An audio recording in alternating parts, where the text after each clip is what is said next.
From the late 1600s until the end of the Civil War in 1865, America went through one of its darkest times.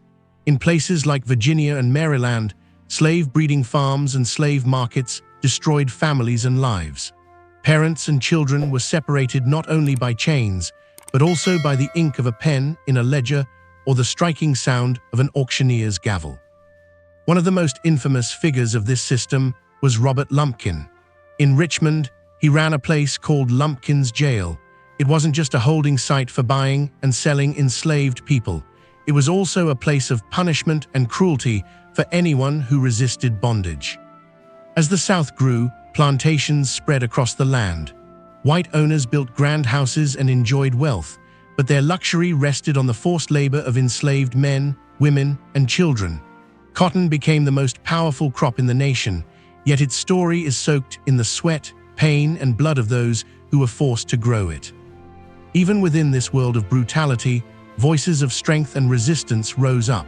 People like Frederick Douglass and Harriet Jacobs escaped slavery and bravely shared their stories, opening the nation's eyes to the suffering of millions. Solomon Northup, kidnapped and enslaved for 12 years, wrote about the constant beatings and endless work that filled daily life on a plantation. The history of breeding farms, auction blocks, and cotton fields is heartbreaking, but it also carries stories of resilience, of people who held on to hope and fought for freedom no matter how heavy the chains. This is not just the record of cruelty, it is also the record of courage and survival. Eli Whitney's invention in 1793 transformed American agriculture and deepened slavery's grip on the nation. The cotton gin could process 50 times more cotton daily than manual labor, making short staple cotton cultivation immensely profitable. This breakthrough paradoxically increased demand for enslaved labor as plantations expanded rapidly across the South. Between 1790 and 1808, importation of enslaved Africans grew exponentially, with Charleston becoming a major port for this grim trade. Frederick Douglass reflected on this tragic irony, noting how the nation's progress deepened human suffering. Despite the gin's revolutionary impact, Whitney himself profited little due to widespread patent infringement.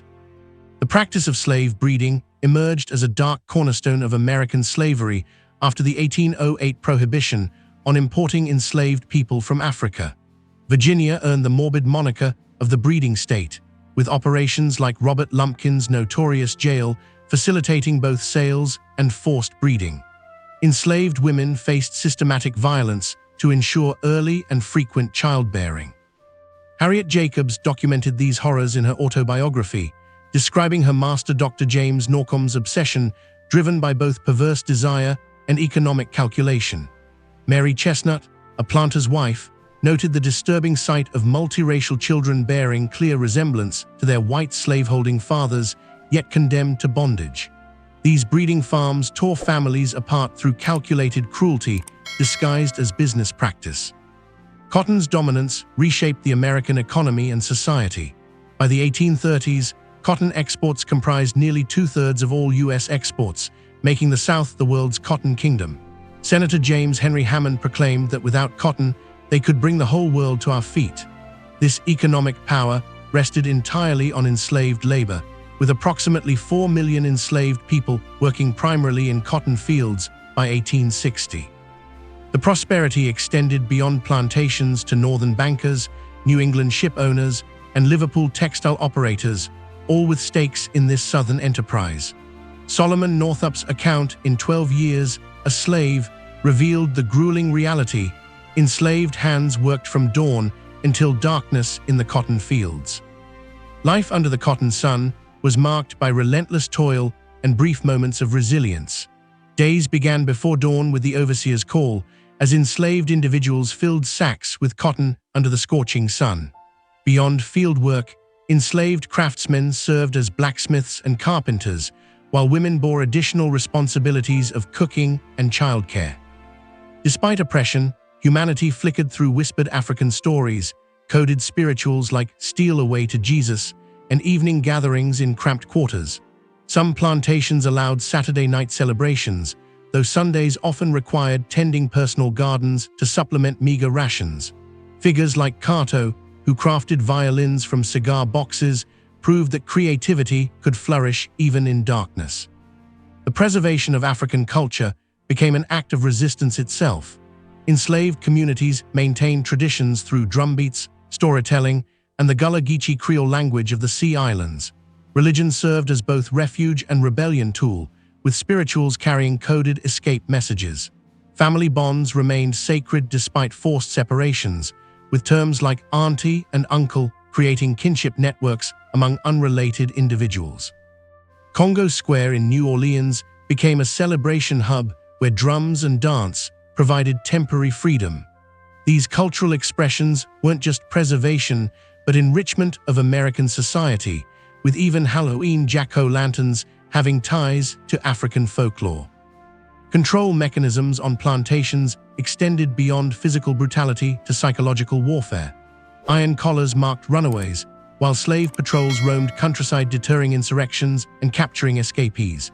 The whipping post bore witness to countless brutalities, yet survivors like Gordon, whose scarred back was photographed in 1863, became symbols of resilience. Family separations during auctions served as psychological torture, ensuring compliance through fear of loss. Even religion was weaponized, with biblical passages twisted to justify servitude, though rebels like Nat Turner turned these narratives upside down in his 1831 rebellion. Resistance took many forms, from grand rebellions to subtle defiance. Nat Turner's Southampton insurrections sent shockwaves through the South, while everyday resistance included feigning ignorance, slowing work, and sabotaging equipment. The Underground Railroad, led by heroes like Harriet Tubman, provided escape routes for over 300 people through her 19 expeditions. Quilts became coded maps with patterns like bear's paw, offering directions to freedom. Spirituals like Wade in the Water provided both hymns and escape instructions. Even ghost stories served dual purposes, keeping superstitious overseers away from secret gatherings while providing psychological protection. The domestic slave trade created internal migration routes that were perhaps even more haunting than the transatlantic trade. Cities like Richmond and New Orleans saw slave pens mushroom across urban landscapes. Traders like Isaac Franklin and John Armfield orchestrated forced migrations from the Upper South to cotton regions, sometimes using iron masks to prevent escape attempts. The coffle chains bound enslaved people in long lines for their agonizing odysseys. Markets like Forks of the Road in Natchez became theaters of human tragedy. Solomon Northup's kidnapping and forced sale illustrated how even free blacks faced danger in this system. Enslaved women faced unique hardships, bearing the dual burdens of field labor and domestic responsibilities. Many worked cotton fields by day and served in plantation mansions by night, often nursing white children at the cost of their own. Sexual exploitation was a constant threat, as Harriet Jacobs documented in her 7-year hiding ordeal to escape her master's advances. Motherhood became bittersweet, with joy tempered by fear of separation. Yet these women found ways to resist through conjure practices, coded quilts, and ensuring their children maintained dignity despite bondage. Cotton's political power ultimately led to national crisis. As northern industrialization grew, moral opposition to slavery intensified. Harriet Beecher Stowe's Uncle Tom's Cabin made the moral case impossible to ignore, while political compromises like the Missouri Compromise attempted to balance free and slave states. The Kansas-Nebraska Act's popular sovereignty provision led to Bleeding Kansas, a violent preview of coming war. John Brown's Harper's Ferry raid and Lincoln's 1860 election finally pushed the South toward secession, choosing war over ending their cotton-based slave economy. The legacy of cotton plantations continues shaping American memory and consciousness. Historical sites like Monticello struggle to balance authenticity with palatability in their narratives. The Lost Cause mythology romanticized plantation life, exemplified by Gone with the Wind's sanitized portrayal. The civil rights movement forced re-examination of this history, with leaders like Martin Luther King Jr. invoking slavery's memory in their calls for justice. Modern initiatives like the 1619 Project attempt to center slavery's consequences in American history. Museums, art installations, and personal discoveries of family histories continue the ongoing reckoning with this painful legacy. As Frederick Douglass proclaimed, "If there is no struggle, there is no progress," words that remind us to honor those who suffered while building a more just future.